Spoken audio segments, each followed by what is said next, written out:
Hello and welcome to my Chrysler Crossfire. So what is the Crossfire? Well, it's a love child of the Daimler Chrysler partnership of the 90s and noughties, which essentially meant that Chrysler got hold of Mercedes' old platforms and engines and made their own cars out of it. The 300C is a prime example, and so is the Crossfire.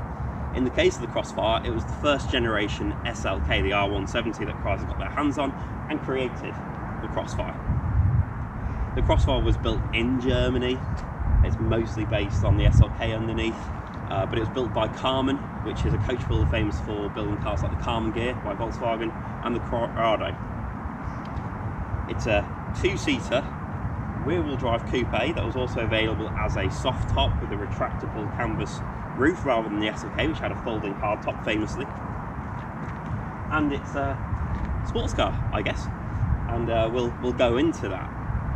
So before I talk about the styling, which is obviously something that's a big draw of this car, let's talk about the engine. So it's a 3.2 litre V6 from the SLK 320.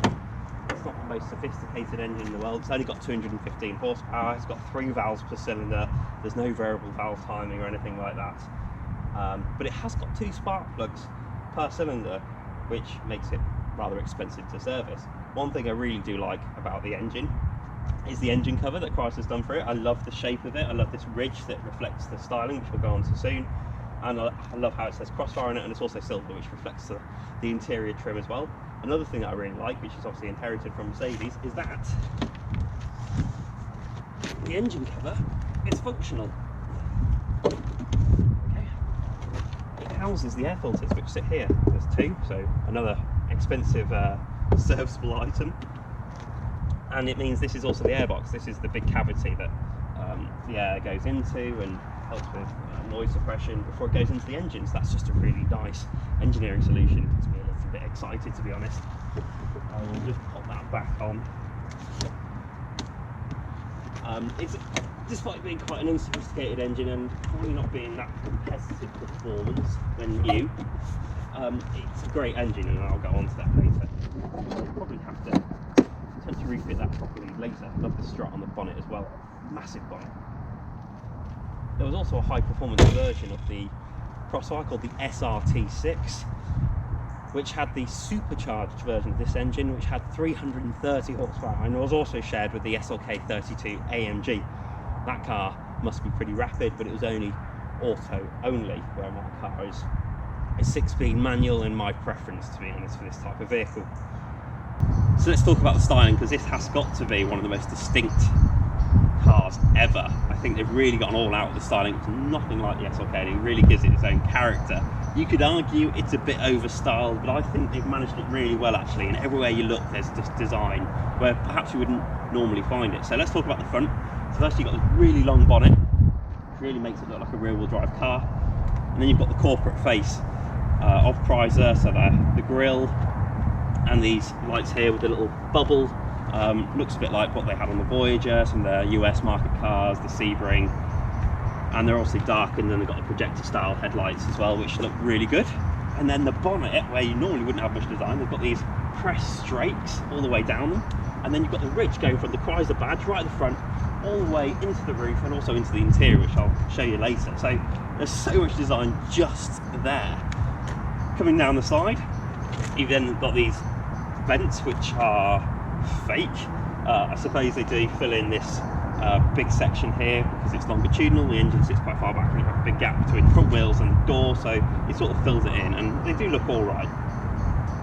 You've then got the windscreen, which is surrounded by this silver section here, which is quite nice, and the roof's really low. It's like a chopped roof. It really is. Inside, it's really obvious that it feels chopped, and that results in a really shallow window, and it just makes it look almost a bit like a hot rod in some ways. Love the wing mirrors. They've got to be some of the most beautiful wing mirrors I've ever seen. Just stunning. There's no black plastic unpainted trim on it.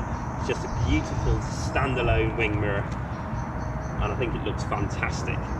Really lovely wing mirrors. Alright, let's come around the side. Okay, so the side profile is pretty unique of the Crossfire. Plus it's got a very rounded back end, which is quite unusual, I suppose, for a coupe. It definitely gives it a unique look, and I think it looks great. I think it looks a bit like the American cars of the 50s in some regards. One very distinctive part of the Crossfire, which is this crease here, which goes from the front wheel over the back wheel and creates that haunch. Apparently this is where the Crossfire gets its name from. If you look, the crease starts here and it's sort of inverted, so it goes into the car, and as it goes through the door it then flips and then becomes the haunch. So apparently where it crosses over here is the cross, so apparently that's where the Crossfire gets its name from. It's a very distinctive line and it creates this haunch which then goes back into the car, and the car sort of tapers. You can clearly see the very shallow window and the low roof, and it makes the car look sort of really squat. Another thing that makes the car look really squat are the wheels. So on the back there are 19-inch alloy wheels, and on the front they're 18, which makes the car look like it's sort of pointing into the ground. Those wheels are bigger than what they have on the SLK, not just in terms of the rim size, but the overall diameter.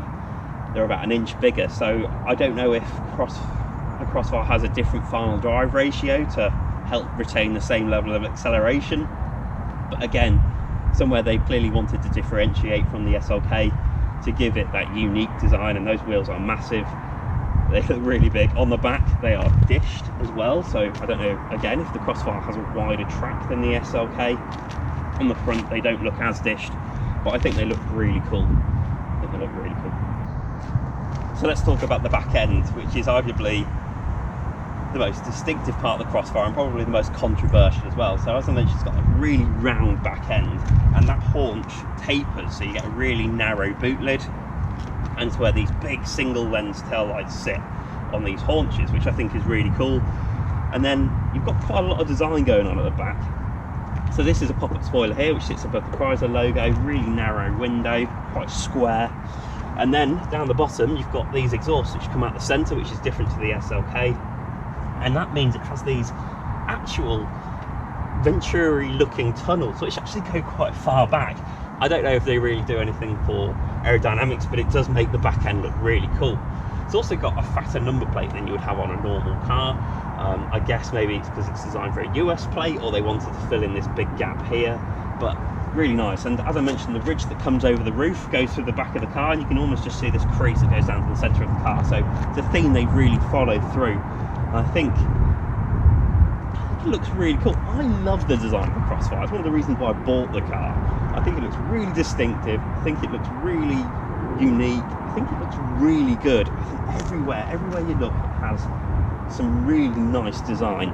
So we might as well talk about the boot well around the back of the car. So as I mentioned, very narrow tailgate, which means it's got a very narrow opening.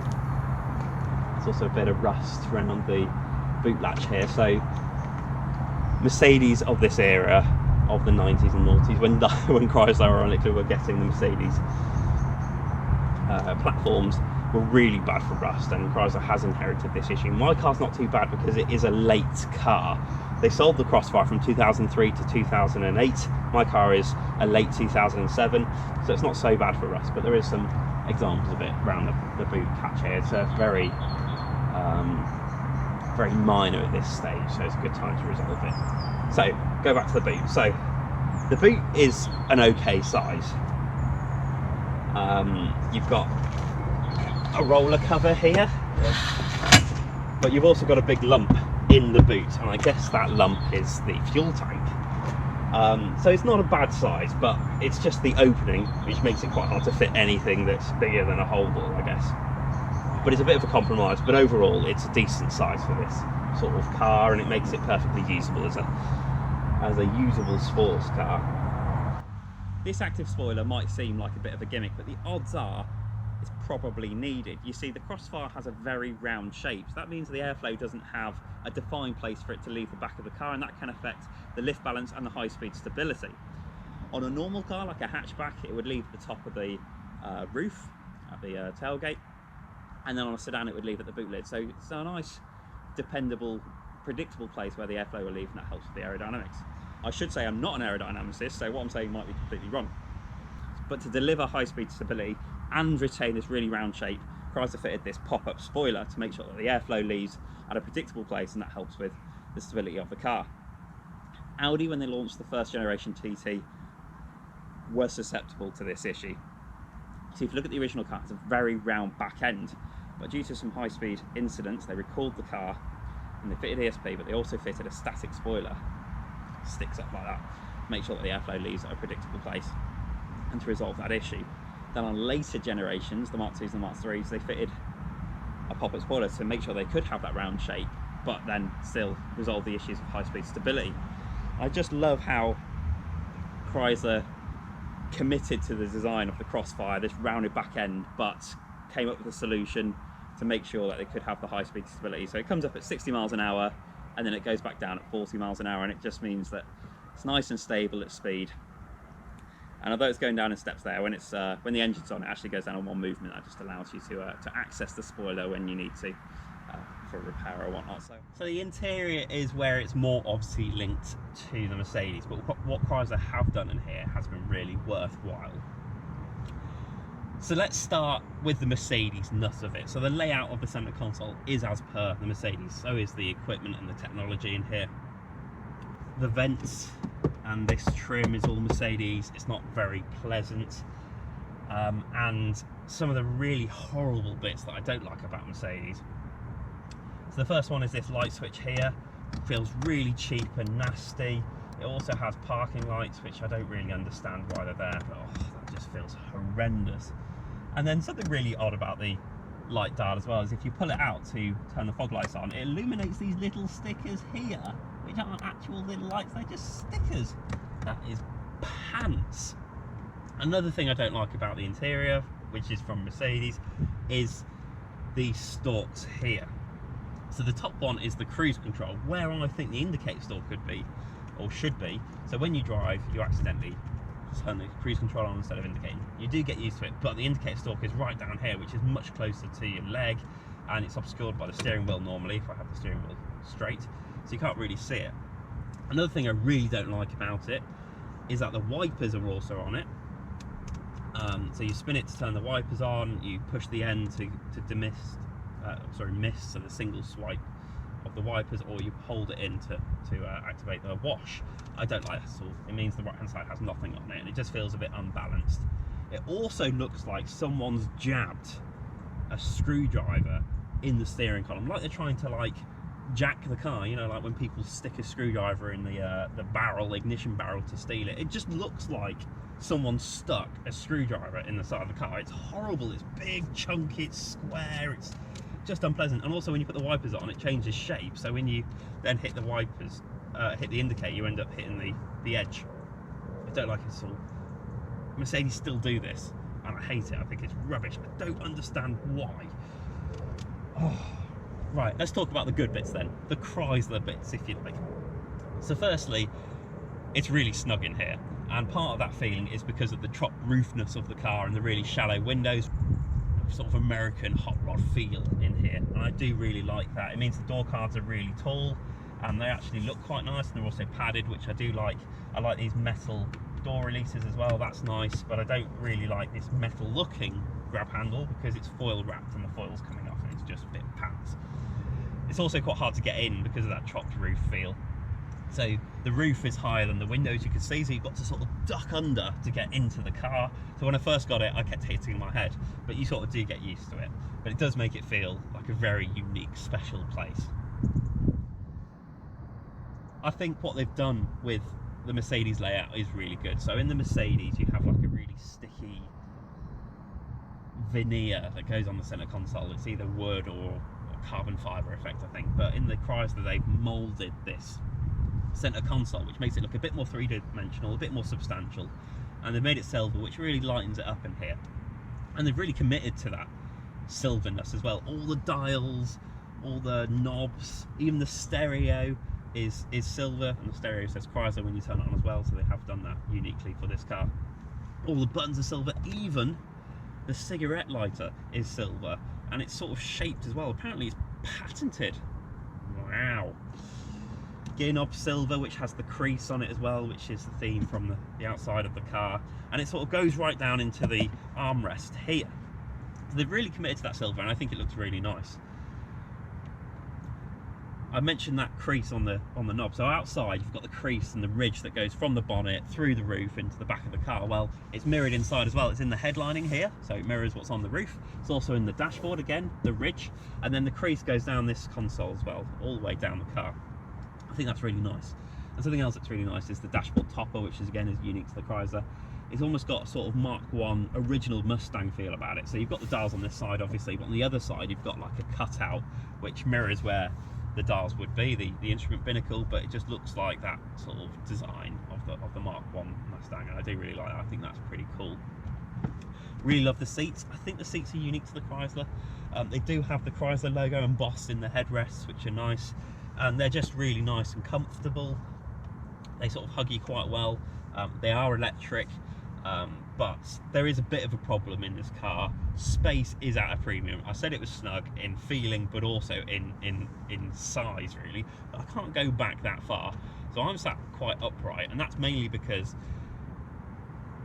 to have the seat back where I want, you could probably hear it screeching on the rear sort of bulkhead. So there's not a lot of space back here, so to go back you end up having to sit more upright, which isn't sort of my preferred driving style, but it is what it is.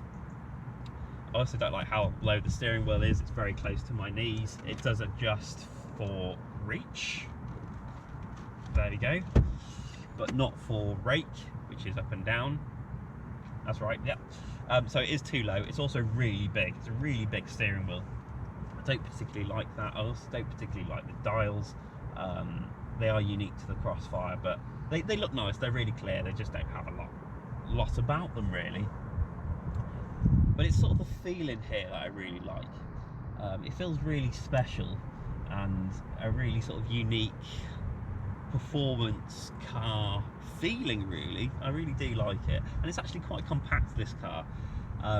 So I mean, maybe not so compact it should have so little inside, but it's only a little longer than the newest Ford Fiesta, so it's about 4.07 meters. So just over 4 meters. So it is a small car with a massive engine and a massive bonnet. Let's talk about some of the smaller details then and the technology. So it's got sort of dual zone climate control, which isn't climate control, I don't think. You have these individual dials here, which I don't particularly like. They feel really cheap and nasty, but I suppose it makes it really easy to use. I don't think it's climate control, automatic climate control. I just think it has two heater matrices that it individually controls. You've got a 6-disc auto changer, heated seats, the pop-up spoiler that I've mentioned, and electric windows, which annoyingly only go down one touch. Up you've got to hold them, which really frustrates me. It's a pet hate of mine. And you've got electric mirrors, which again, really annoying. It's either points left or right. There's no central position. I know it really doesn't matter, but again, it just sort of annoys me. It just grinds my beans. You would normally have on most cars a cup holder here that folds out. Apparently breaks a lot, and I think it was an option, so mine just has a little cubby here, and under here is a very nice sort of felt lined armrest, which is a decent size. Another thing this car has is an ashtray, as you would expect, but it goes off in true American style like a gun. So I'll just eject it now, sort of like you've got to prepare yourself for this. And it sort of takes itself apart. So this does fold down and it has a little coin slot in it, but you end up having to like reassemble it. See, look at that, look at the speed. It's so crude and unsophisticated, but it's just so funny in some ways. There is some buttons up here. These little buttons here are apparently for a garage door opener. I don't know if it was standard on all the cars, but I don't know why we had it in the UK if that's the case, because garage door openers are not very common here. And there's also this James Bond looking red button, which apparently when you press it goes red and you're like, oh no, what have I done? Well, apparently it just disables the alarm, I think, from understanding. But when I saw it, it looks really aftermarket, really tacky. It looks like someone's put it in, but it is original. And when you push it, it goes red temporarily and you think, what have I done? Right, let's talk about practicality. There are quite a few places to put things, but they aren't exactly very helpful. So there's a relatively decent glove box. There's a net here that you can see. I've got some stickers in there. There's also nets in the door pockets, which are really shallow and really slack, so they don't really hold anything at all. There is some space behind the seats, so let me try and move forward this seat and show you. So there is a net behind the seats. There's also this bag here behind the seats, and there's a couple of hooks. So there's a little bit of practicality. So the technology in here, it's well equipped for when the SLK came out, but by this age, 2007 in particular, even 2003, it's very dated. It really does show its age. So it has got electric seats, it has got heated seats, it has got an auto changer. It does have cruise control, which is a bit pants because there's no display to show you what the speed is set to. It's just a stick you move and then something happens. But there's no automatic lights, there's no automatic wipers. As I mentioned, there's not even any clever displays apart from the mileage and the outside temperature. There's nothing particularly sophisticated about this car at all. It very much is a well-equipped car of the late 90s, early noughties, rather than a car that's from 2007. I think, yeah, cars of this age were definitely much better equipped and felt a lot more modern. But if you ignore the age, it's pretty well equipped for what it is, and I think it's actually pretty decent in here. There are a few annoying things, but I think it is much better than the SLK. I think it has its own character, and I think everything Chrysler have done in here has been really worthwhile. I love how the design has gone from the outside inside in terms of the creases and the feel and the chopped roofness of it. So I think Chrysler have done a very good job.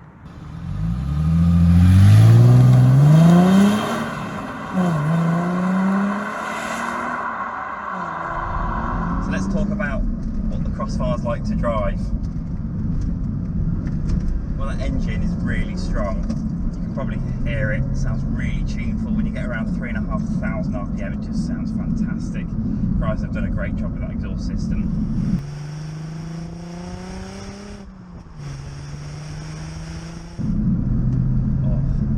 It's a really torquey engine, so although it's only got 215 horsepower, it's got 310 newton meters of torque, which is pretty good, and it feels like a big capacity, naturally aspirated engine. It just feels strong and linear, and I absolutely love it. And quoted 0 to 60 is around 6.5 seconds, which is not bad. It's similar performance to what a Golf GTI was, Mark 5 of the day, so, you know, relatively rapid.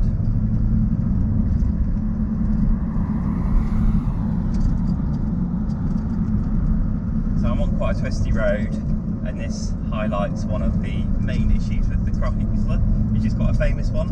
The Crossfire has a steering box instead of a rack and pinion steering system. It's what you would have fitted to a Land Rover Discovery, old Land Rover Discovery, or a lorry. It's normally what you would have on heavy vehicles that need a lot of assistance for steering. But Mercedes insisted on fitting it to their passenger cars, including the SLK in the 90s and the noughties. And what that meant was that you got a rather vague steering system. The feel itself isn't that bad, but you just don't know where the wheels are pointing, and it just doesn't feel very precise at all. It feels like it's got a bit of play in it. Although it hasn't, it just feels a bit vague and spongy, really. And it's just not great, coupled with this massive steering wheel, which is something like you'd have on a pirate ship, which is too low and can't be adjusted for height, only adjusted for reach, so you can't make the problem any better. It sort of pins your legs to the seat. It's not the best car ever to drive. The handling isn't too bad. You know, the roll is really well suppressed. It's got a very firm suspension setup, but I wouldn't say it's that bad. It doesn't feel too busy, very sharply damped, so you know, it does feel like you've got quite good control on the road. It's not wobbling all over the place. I mean, it has got massive wheels and skinny tyres after all, but yeah, that doesn't feel too bad actually. But yeah, talking of the vagueness, you know, that's also in the gear change. So although the gear change itself, the 6-speed box, is a nice short throw, it's not that notchy either, goes into gear really nice. It has a lot of longitudinal movement, so it just feels really spongy. It's weird, it's not warm because side to side it's really tight. It's just how it seems to be, and it makes like the console creak when you change in gear sometimes, and yeah, it just doesn't feel that great. It doesn't feel like a very precise car, particularly when you compare it to something like an RX-8 that I used to own, which would arguably have been a competitor. Very, very different car. But that's not to say the Chrysler isn't a good car to drive. It has a very distinctive character. It's a great cruiser. That engine is so strong, so torquey, great for overtaking or on a twisty road. And the noise is fantastic, and the ride isn't that bad either. It's got such a distinctive character, this car. And even just sitting in it, the view out is like no other car I've ever been in. It feels like a hot rod. You've got a very shallow windscreen. It feels like a chopped roof. The roof actually sort of bubbles up to give you headroom, but as you can see from these windows here, very shallow, which means seeing out of it's very difficult. It means getting in and out can be quite difficult. And you know, it doesn't get any better around the back because the pillars are massive. There's a passenger seat in the way, so I can't see out that window there. And the rear window itself is square, so it's quite small, quite thin to see out of, narrow. And not only that, when you go over 55, 60 miles an hour, the rear spoiler pops up and takes away about a third of the rear visibility. So it's going up now, there you go. Quite a critical third. It's the third that you sort of see on the motorway, so it can obscure quite a lot. But yeah, you forgive it. It's just such a great car, this. Love it. Absolutely love it. I can forgive it for its vague steering and its vague gear shift and its okay brakes and its clutch pedal, which is nicely weighted. I just find it quite difficult to judge the clutch weight sometimes. I don't feel like sometimes I get the smoothest gear changes, but yeah, when you get a good gear change and you're on that torque curve, oh, it just catapults forward. It's fantastic. Yeah, like no other car really isn't, and I imagine it feels very different to an SLK. Maybe not to steer or to brake, but to be in, it just feels very special.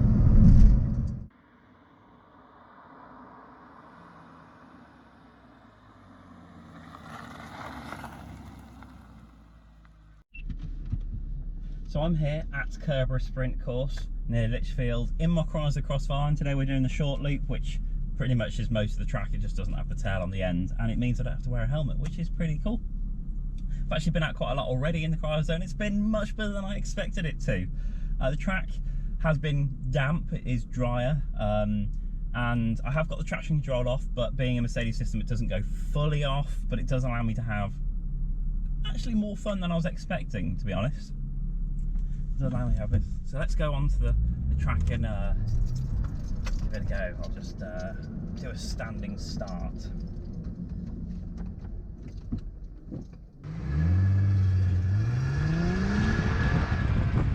it's very torquey, it sounds great. The steering is much better than I thought it would be.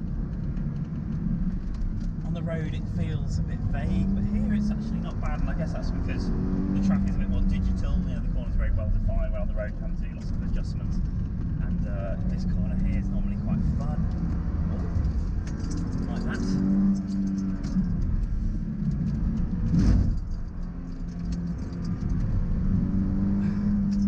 The brakes are actually quite strong, but I don't know, they're fading a bit, and the pedal just doesn't give me the confidence I really like. But yeah, the handling's really good. It lets go so gently. No roll. Yeah, very exciting.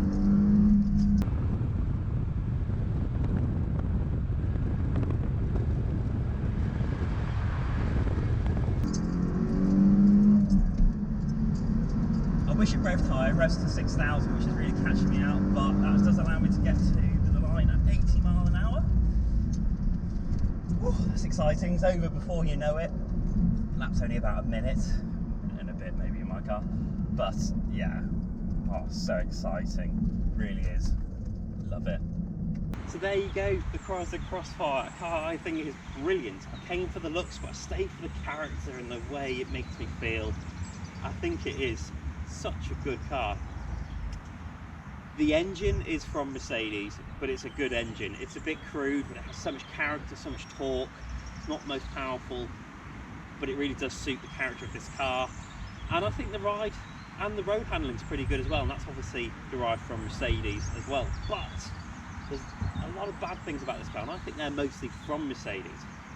So the woolly handling, which is down to the steering box, carried over from the SLK, isn't great. The rust issues, again from Mercedes of the this era, not good. And I really don't like the stalk arrangement inside and some of the plastic and some of the Mercedes ones. Really not good.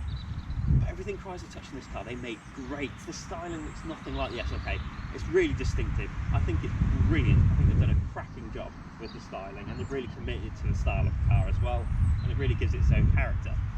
The interior improvements are really worthwhile, make the car much better inside than the SLK, and it really does feel like a special, unique place inside. And then that exhaust system, really good match for the engine. Sounds great, looks great coming out of the centre. I think this car was maybe unfairly critiqued, but when it was new, it was up against cars like 350Z, the Carrera, the second generation SLK, the RX-8, and they are much better sports cars, more powerful. But you know, in isolation, ignoring the age, looking back, I think this is a great car in its own right. It has its own character, has its own place. I don't think you can compare it against those cars. And I just think it's a brilliant, brilliant car, and I think it shouldn't be overlooked. I've been really taken by it, and I'd love to know what you think of the Crossfire after my video, and your own experiences from having a Crossfire.